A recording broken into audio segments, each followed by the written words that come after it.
So you've done drag before, Clynton? Oh yes, when I was much younger. No, and all the other guys were. Really?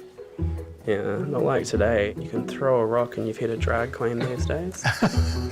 Finding out more about Clynton's story makes you really go, wow, like, people who are older have a lot of stories to tell, and if you just ask, they'll probably have you on the edge of your seat, yeah. And so I would finish work at 5 o'clock and then go back to my flat and then get changed. And then get dressed up in drag and have a night out?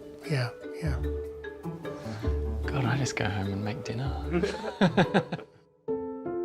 I have always felt as if I wasn't getting old. And after being told by the doctor that I've got the beginnings of dementia, I felt that I was 76. I was going to be dead shortly, so that was that. When I was looking to do a volunteer program, I was definitely looking for just some sort of fulfilling connection with somebody who was older and part of the queer community. And meeting Hayden, just wonderful. Hello, how are you? Hello, I'm fine. Yeah. I don't think I'm crotchety now, am I? Not all the time, no. Did you get up too much last night? I went to sleep. Yeah. So I've known Clynton almost 2 years. First got introduced to him through the program. Out and about, yeah. Yeah. So Out and About is a program to link up older queer or LGBT plus people with younger LGBT plus people. Usually the older person, they're cut off or, don't have as many connections with the community as they used to. We don't generally have a lot of cross-generational relationships. I was feeling that I almost had it. It never entered my mind that I wanted to have a younger person looking after me. So I don't have caring responsibilities like giving them physical help. My role is just to sort of catch up, spend time with each other, hanging out, basically. I didn't expect that we would connect as much as we do, that we would share so much of our lives with each other. You haven't seen Rocket Man yet? No, it feels as if, I'm living again. I think for anybody who's of my generation who's queer, we definitely are very grateful for what has come before. Oh my God, you hate the word queer, don't you? Mm-hmm. Yeah. See, this is the difference between the two of us. Oh, yes, Because yes, for him it was like a slur, but for us, we're trying to, I guess, reclaim it. Difference is vast. If you were gay, you could have been put in jail. Here I am.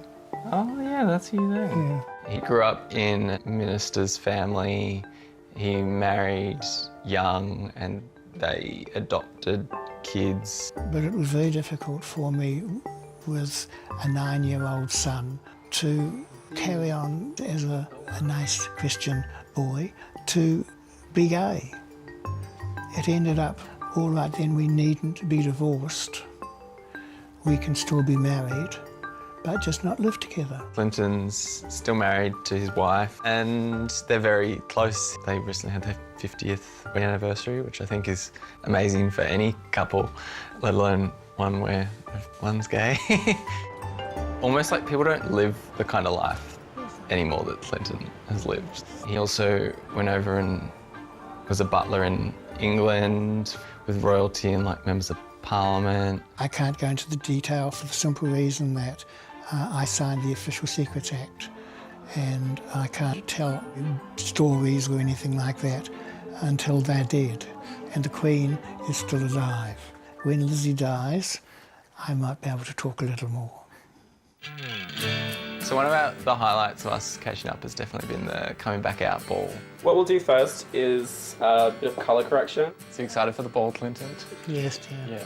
He decided that he was going to just be all out and he was, I want to say, the belle of the ball. It was special to do that for the simple reason I hadn't dressed up for years. I was actually showing that it can be done, that I was going to enjoy it before I died. I think it would just be great if anybody could, at any age, be who they are. There's more people in my role who want to volunteer than there are people in Clynton's sort of position that keep your eyes closed. The main problem is when people go into aged care, they may go back in the closet just because they're not sure how they would be received from the other people in the aged care facility. Probably doesn't help with mental health and depression. Classic bold red lip. I think we need to make sure that we allow the older generation to continue to live the great lives that they already have. Oh my God.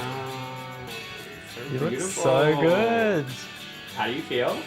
Lovely. If you just stop and spend some time with them, you'll actually realise like how cool they actually are. So you ready for us to take you out on the town? No. Well, I don't want to die now. Because I've got a friend. So I'm just blessed.